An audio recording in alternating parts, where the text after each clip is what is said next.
Hey, everybody. Important topic today as we talk about breaking the attack chain in the enterprise and reimagining how enterprises can stay ahead of attackers with Fortra. John, how are you? Doing great, Evan. How are you doing?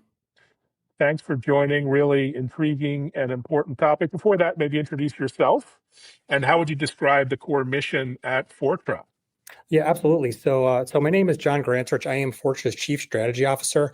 I've been with the company for about 7 years. Originally started in product management and then over time moved into a variety of different roles. So today I oversee product and platform strategy, our commercial team, and marketing as well. Fantastic. And breaking the attack chain is one of your taglines. That's a pretty powerful statement. What does that mean in practical terms for your It, customers? it is. So one of the things we wanted to do this year was really kind of rally the company around what we thought was a compelling and exciting mission. And in cybersecurity, the attack chain at its simplest is a sequence of steps that cyber attackers follow. And that's everything from initial reconnaissance on a target all the way through typically exfiltrating some data, something that can be used for monetary value or some leverage. And one of the things that we saw here at the company, we're all security experts kind of looking at the market, is that most security companies and most security tools typically focus on just one part of the attack chain. And that's typically on the blue team or on the defensive solution side. And what we decided to do is really kind of something different, which was to really focus on breaking the attack chain at multiple points.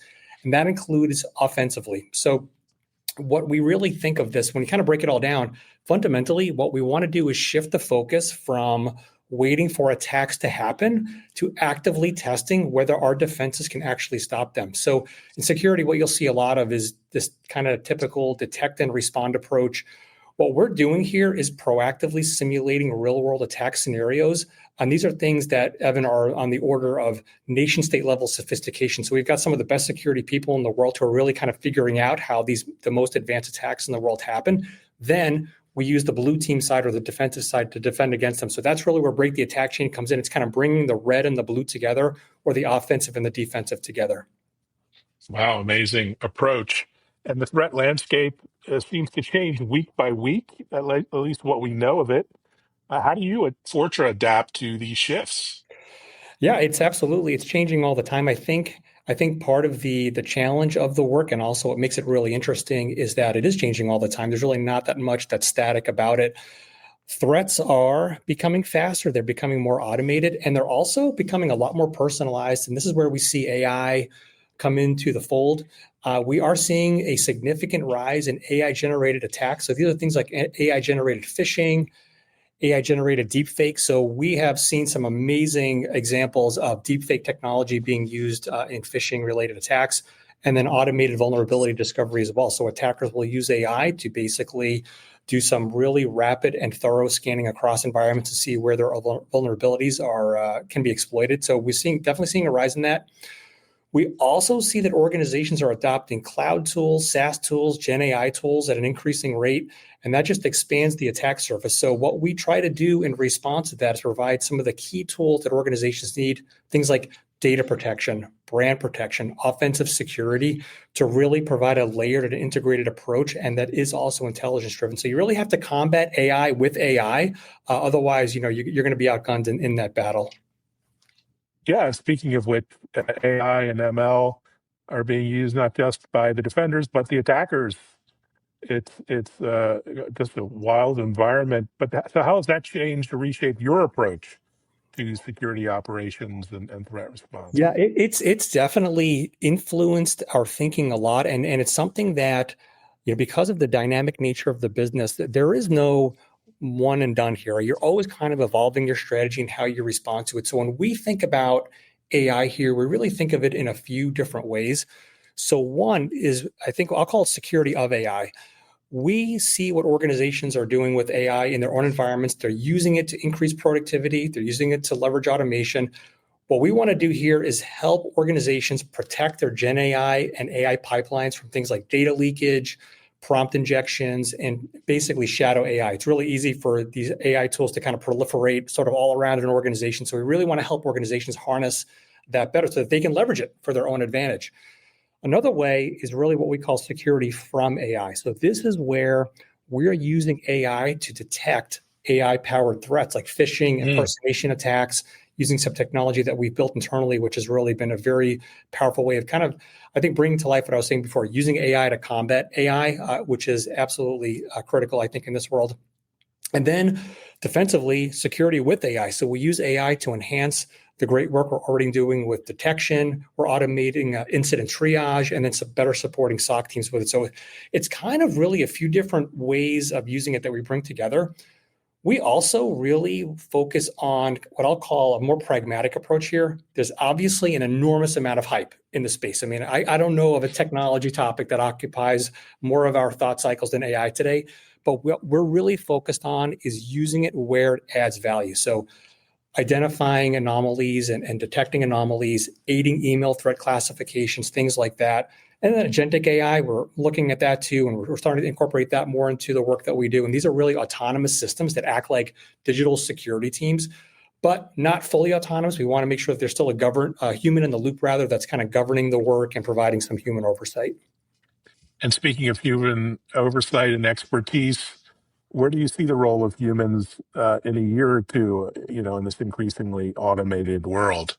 Yeah, it's a great question. I think in security itself, we're always going to need skilled professionals. There's so much domain expertise that's out there, and security is such a varied, diverse, and complex field. You're still going to always need humans there.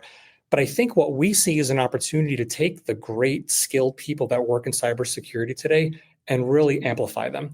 And what we've come up with is idea of what we call the 10x security engineer. So can we take the average prototypical security engineer or security analyst today and essentially magnify his or her ability to do security work an order of tenfold? And if so, what would that look like? So you'll always need humans in the loop. You need humans to govern the systems and figure out where the AI and the tools and the automated technology should work. But I think there's an absolutely huge opportunity here to take what a person can do and magnify that by an order of magnitude. And we're just scratching the surface of that. Love it. What a great philosophy. So we're in Cybersecurity Awareness Month every year in October. Any initiatives, campaigns, fun marketing gimmicks you guys are launching this year? Yeah, sure. So I think I'd like to say that at Fortra, every month is Cybersecurity Awareness Month. We sure are paranoid about a lot of different things. Good paranoia. I think we have to be these days. But we do use Cybersecurity Awareness Month in the month of October to bring even a little more focus to it. So we are running some campaigns focused on AI safety and responsible adoption. This ties into a lot of what you and I have just been talking about. How to break the attack chain. So we're educating people on how to rethink what you can do in terms of breaking the attack chain from end to end. We've got internal events, security trivia, phishing simulations. Our security team loves to see, where they can pull one over on the rest of us here, and they keep us sharp and on our toes, which I love. And we've got a ton of thought leadership content. And, we do webinars. We've got a lot of blog posts. We've got a huge research team here called FIRE, so the Fortra Intelligence and Research Experts. These are some of the best people in the world in terms of just researching what's happening out there. So they're pushing blogs out, they're pushing social content out. We just think it's a great time to engage customers and even our internal teams in building a stronger security culture. And so we're all about it. We're having a great time with it. No, I love that. And the Gone Fishing Challenge, that looks fun. What are you hoping people learn from it? Maybe beyond the interesting infotainment value, what are some of the takeaways that you're hoping to get across? I think when you look at security and you think about, and we talked about this before, right? You have this very dynamic landscape, and if you read the news every day, it seems like there's always something new that you haven't heard about before. It's some new threat actor group or some new novel attack, and all of that is true. But one of the things that I really hope that comes from this is that just by taking care of the fundamentals, right? If you're a consumer of technology, if you're a user of technology, just slow down for a moment, be a little more mindful of what's coming through your email box, what's coming through your text messages, what outreaches are being made to you, and maybe just have a little bit of skepticism about what you see and slow down for just a moment. And if you just do that, take care of some of those fundamental things in terms of watching what you're clicking on and making sure that it is what it's supposed to be. And if not, you hopefully safely move right past it. Just take care of that. And those, I think, if nothing else, you can get some good reminders And even for me, somebody that works in the field every day, I actually enjoy my cybersecurity awareness training. I love taking it because they test me, and none of us has it all figured out. We are all ultimately vulnerable. We are all ultimately busy, distracted people who have stresses and all sorts of things going on in our lives. If nothing else, it's a good reminder to slow down for just a moment and make sure that what you're clicking on is what you think it is. Absolutely. And the sophistication of the attacks is really unbelievable. I've been approached by several attackers with, and I consider myself, semi-pro kind of, but the deepfake AI, deepfake voice, and spoofed Zoom links, and all kinds of unbelievable attacks that I just can't imagine your average person not falling for. So scary times indeed. Thing on top of this, education-wise, is so critical. Speaking of critical, you recently acquired Lookout Security, a company that I've admired, an early innovator. What's the vision behind that move, and how do you see, their cloud and endpoint security kind of entering the equation? Yeah, so Lookout's cloud security for us was, frankly, an incredible acquisition, not just from a technology perspective, but from a talent and cultural perspective as well. That team is second to none in terms of its talent, and also, frankly, just who they are as people. We've loved having them join the Fortra team. The reason we did it was actually goes back a little ways. We've been working on a comprehensive data protection strategy for quite some time. And when we look at the infrastructure landscape, when we see how organizations are evolving, one of the things that's really easy for us to see is that data is literally everywhere today. It's on endpoints, it's in network shares, it's in the cloud, and no two companies are going to have the same infrastructure strategy or the same data management strategy. And we see data security at Fortra really as the center of our value proposition. Everything that we do at the end of the day, and this ties right back to the attack chain. The attack chain is generally leading towards data exfiltration. Well, we want to be, that's where we want to be. We want to focus there. And so what Lookout brought to Fortra was cloud data security, specifically things like CASB, secure web gateway, zero trust network access, and a full range of SSE or secure service edge capabilities. We're now integrating everything that they brought to Fortra with our endpoint and network data protection capabilities to create a unified data security solution. This means that customers, when they now work with us, they can discover and classify sensitive data anywhere it is, endpoint, network, cloud, and everything in between. And they can enforce policies consistently to protect data in each of these environments through a single policy management and enforcement console, basically. So we want to make it just super simple, push all of the kind of user experience friction behind the scenes. Nobody needs to deal with that anymore. We want to just make it super simple. And what customers get from that is the ability to detect and respond to threats, especially threats to their data, much faster than ever before. So we are launching a new DSPM or data security posture management solution first week of November. So it's coming right up. And we plan to have that integrated with our unified platform by the end of this year. So this is a huge step forward towards our vision of an integrated yet still modular security platform. And so it's been an absolutely awesome acquisition. And I've been involved in 17 acquisitions now in my 7 years here. And this one definitely rates at the top. It's been great. Wow. Well, I almost dare not ask what's next. You have so much going on now. Where do you see the biggest opportunities as we head into next year? Yeah, so from an M&A perspective, so Fortra, part of our growth strategy is through acquisitions. We're always looking for great companies and great teams to talk with, and we're really lucky now because we've had such a successful track record with acquisitions that we do get a lot of proactive outreach to us about new opportunities, which has been great. So we've been seeing some really interesting things that we are looking at. We're really focused in the areas of data protection, brand protection, and offensive security. So things like red teaming, penetration testing, what have you.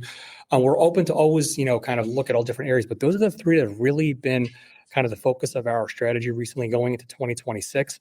Another big thing for us is going to really be around the Fortra platform. So with 17 acquisitions, you can imagine that you've got a range of user experiences and product architectures and data models and all sorts of stuff kind of happening in the background. one of the things that we've been working on in the background for 3 years, and it came online this year, was a unified platform. So now we have brought almost all of our defensive security solutions or our blue team solutions into the platform.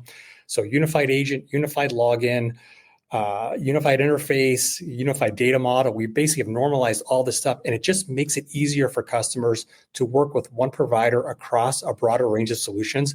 In 2026, we're going to start to slowly bring in our offensive solutions. So we'll have red and blue team solutions working together in a unified platform. This is a super ambitious strategy that we've been working on for some time. And so we're super pumped to have it come online.